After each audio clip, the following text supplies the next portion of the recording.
Muito bom, gente. Eu estou recebendo aqui agora o professor Pedro Colbassier, ele que é jornalista, dá aula na CEUNSP de Salto, veio aqui hoje para conversar um pouquinho com a gente, falar um pouquinho das experiências profissionais dele e conversar sobre o assunto do momento, né, que são as redes sociais. Pedro, seja bem-vindo, obrigada pela sua presença. Eu que agradeço, obrigado. Você pode ter o dom da arte de apresentação televisiva, não fica acanhada não. Estou tentando, né? Vamos ver se eu aprendo, né? Pedro, primeiro eu queria que você contasse um pouquinho a sua atuação lá na CEUNSP, né, na faculdade. Que prazer, né, que deve ser aí estar participando da formação desses novos profissionais. É verdade, eu tenho uma carreira no jornalismo, trabalhei em diversas redações, não só aqui da região, como em São Paulo, e desde 2007 eu já tinha uma vontade de distribuir um pouco que eu aprendi com essa juventude, e o CEUSP me chamou e a gente iniciou o processo de reformulação do curso de jornalismo deles.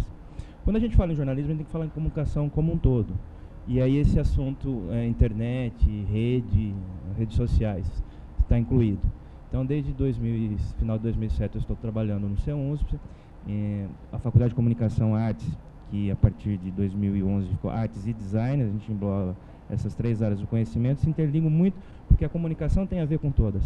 Então, foi feita uma reformulação, eu trabalho lá, levo a minha experiência como jornalista para o curso de jornalismo, curso de fotografia, os cursos de comunicação de uma maneira geral. E a gente sempre foca no seguinte pensamento: não adianta a gente ensinar hoje para a juventude o que a gente está usando hoje. Quando eles se formarem, com essa velocidade da tecnologia, isso já vai ter passado. Então nós temos que sempre estar sintonizados com o que está acontecendo. Falar em tecnologia em redes sociais, você vai aprender muito mais com a garotada. Então, quando eu vou para uma sala de aula, eu não me sinto professor, tento pelo menos ser um do grupo, para junto com eles a gente tentar analisar qual que é esse processo de renovação das ferramentas de comunicação, o que vai estar sendo utilizado daqui 1, daqui 3, daqui 10 anos, porque está tudo muito dinâmico, né? Então, na verdade, é tudo assim. A gente estava conversando antes de entrar no ar o programa, que é uma energização você estar com o jovem, né? Eu não gosto muito das pessoas que acham, olha, o jovem agora tem suas tribos, tem a sua nova linguagem. Você não pode colocar um muro em relação a isso. Você tem que tentar descobrir por que ele está agindo daquela maneira e vai encontrar coisas maravilhosas que eles estão fazendo, né? A disseminação do conhecimento hoje ela é muito mais instantânea.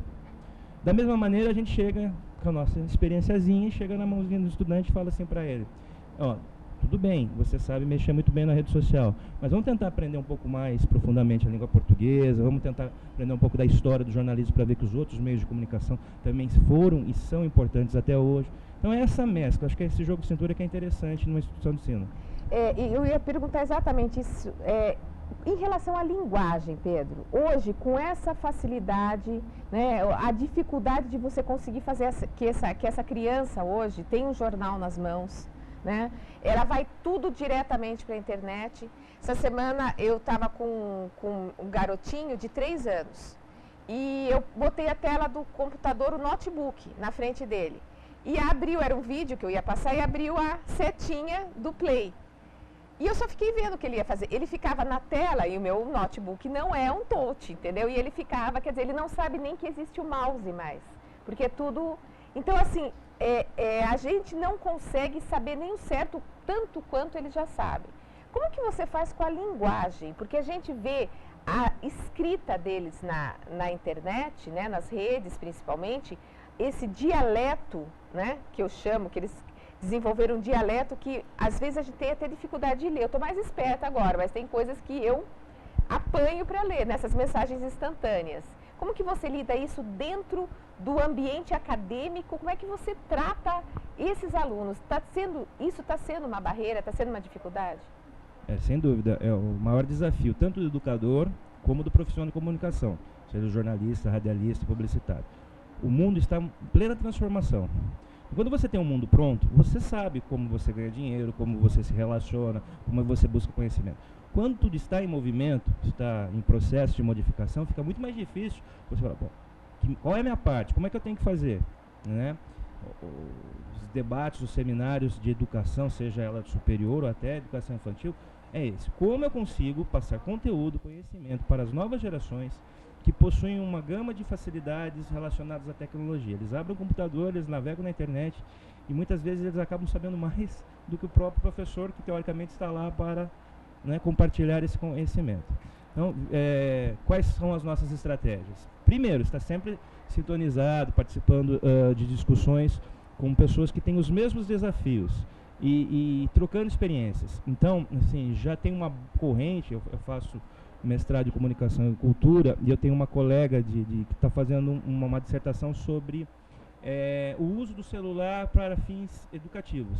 Então, num primeiro momento, todo mundo falava, nossa, não pode levar celular na escola, não pode tocar telefone na classe. Tudo bem, tocar celular no lugar que não deve ser tocado é falta de educação, ponto. Acho que a gente, como educador, tem que passar isso para os mais jovens. Porém, o celular 3 ou 4G, com acesso à internet, ele pode ser muito bem utilizado numa sala de aula, num ambiente de debate. Então, tudo você tem que fazer a moderação. Então, essa colega minha, ela está pesquisando e está fazendo uma dissertação sobre isso. Como conciliar o uso do telefone celular com acesso à internet em ambiente de sala de aula, porque por mais que você evite, a juventude vai estar usando, e transformar isso em algo proativo, algo benéfico. Além disso, até a nossa instituição, ela incentiva que os professores participem das redes sociais. Então, eu estou no Facebook, eu estou no Twitter, não sabendo o que é, eu chamo o aluno, como é que eu faço para isso? E é muito real, eu brinco assim, rede dos meus informantes. Porque às vezes eu preciso usar um comando numa dessas redes sociais e eu não sei, porque toda hora se modifica. E eu peço, alunos, quem sabe... né? Socorro. Então, essa interação, essa falta de preconceito, e aí você fazer também com que os estudantes, que as pessoas mais jovens, entendam o modo de visão, o modo de aprendizado, a importância de um livro ainda hoje.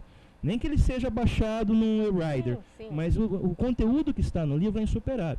Da mesma maneira que eu falo, sim, você precisa estar muito sintonizado nas redes na internet, inclusive no currículo, nas redes sociais, para você se apresentar, para procurar o primeiro emprego, para procurar o estágio. Porém, nós temos, como essência, certas características que não mudam. A gente pode até ir conversando via telepatia daqui 20 anos, mas você tem que ser um cara íntegro, ético, honesto, que saiba se pronunciar bem, que se comunique da melhor maneira possível.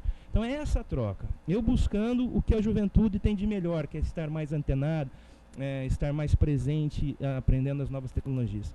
E ele ouvindo alguns mais velhos, não só eu, os outros professores, os pais, a gente vira e mexe, dá exercício deles entrevistarem as pessoas mais velhas para entenderem melhor como que era o processo de comunicação e o que a gente conseguiu dessa evolução. Então essa sintonia eu acho que é a melhor maneira, né? Seja em congresso, seja no dia a dia, seja sempre entrando na internet e vendo o que está acontecendo. Você acha que dessa vez, nessas eleições agora, que a gente já começa daqui para frente, as coisas vão começar a acontecer, você acha que vai haver uma revolução em termos de contato do candidato, porque a gente já tem visto algumas manifestações nas redes, né, Pedro? A gente já está acompanhando alguma coisa e tal. Você acha que vai ser uma ferramenta fundamental agora, a internet, as redes sociais, os e-mails, para que realmente possa até alavancar né, a eleição aí de um candidato? Sim, eu não sei se revolução é um termo preciso, porque a gente está vivendo uma revolução, então as eleições há 4 anos já tiveram alguma porcentagem de comunicação via internet, via redes sociais, e realmente, como eleição municipal, será a que vai mais ser usada agora. Só que a gente precisa pegar os números, né? Então a gente tem 3/4 da população brasileira que tem acesso à internet. Tem 1/4 da população brasileira que ainda não tem acesso à internet.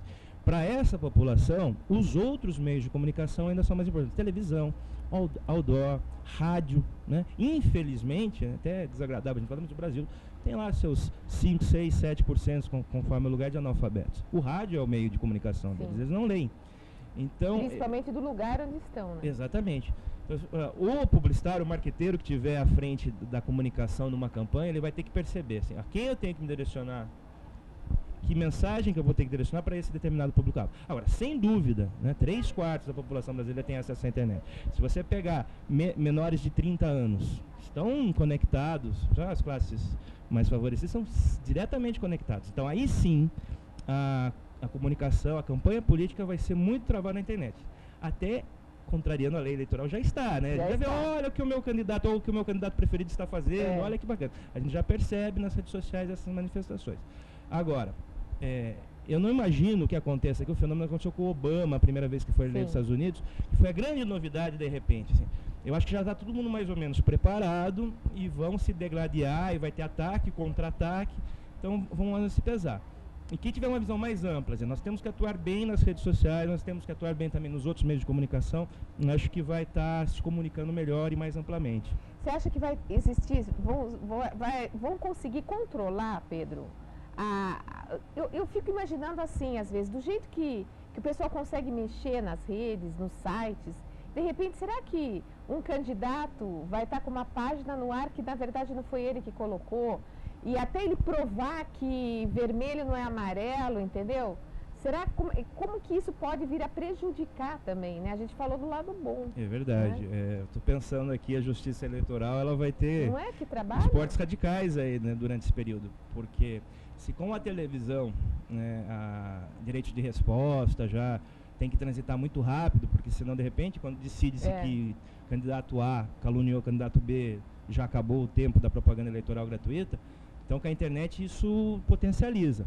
Mas eu acredito, a justiça brasileira é dos nossos setores, das nossas instituições, mais antenadas com o que está acontecendo na sociedade. Mas você acha que está todo mundo preparado já para... Não, né? A gente vai ter falhas, a gente vai ter algumas sacanagenzinhas no meio, mas eu acredito de maneira geral, se os concorrentes estiverem sempre muito alertas, com sua equipe jurídica preparada, da mesma maneira que a internet ela possibilita uma série de oportunidades, inclusive para o mau caminho, ela também ela possibilita checar, por exemplo, de que computador partiu determinada mensagem pelo IP, que é o registro do computador, né? O que a gente espera é que realmente, assim... tenha velocidade, né? Tenha velocidade da fiscalização, no caso da Justiça Eleitoral, e a gente também espera, eu posso estar sendo muito inocente, mas eu espero um debate de alto nível, né? Eu posso dizer que o candidato A prometeu tal coisa e aquilo é impossível, né? Mas eu não posso mentir que o candidato A disse que vai fazer aquela coisa que é impossível. Então, nossas cidades aqui da região Votorantim, Sorocaba e outras tão importantes, cada vez com uma economia muito mais destacada no cenário brasileiro, que a gente tenha candidatos que tenham pretensões de, sim, vamos usar a internet, ela é uma ferramenta, mas vamos usar isso para mostrar realmente quem eu sou, o que eu quero, de uma maneira legal.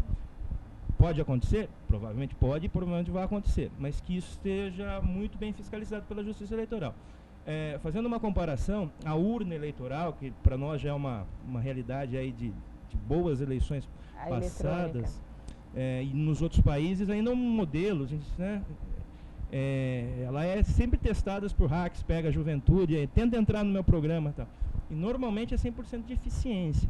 É por isso que eu disse que eu acho que a Justiça Eleitoral, como instituição, ela está relativamente bem preparada para esse tipo de fiscalização, né? Então o que a gente espera é isso, que logo tenha uma tentativa de usar a internet de uma maneira não muito legal, não muito ética, que já venha a punição, porque já amedronta fazer novas tentativas. Maravilha. Pedro, para a gente encerrar, queria que você fizesse um panorama de como que você está vendo a evolução da mídia, na mídia em geral, né? Jornal, rádio, televisão, revistas, que a gente tem muitas agora, nas duas cidades, tanto Sorocaba como Votorantim, né? O advento de a gente ter, de repente, uma TV Votorantim, né? Que... teoricamente, a gente tem a TV Com em Sorocaba também, mas a gente sabe que a estrutura aqui até consegue ser maior do que a de Sorocaba, né? Pois é.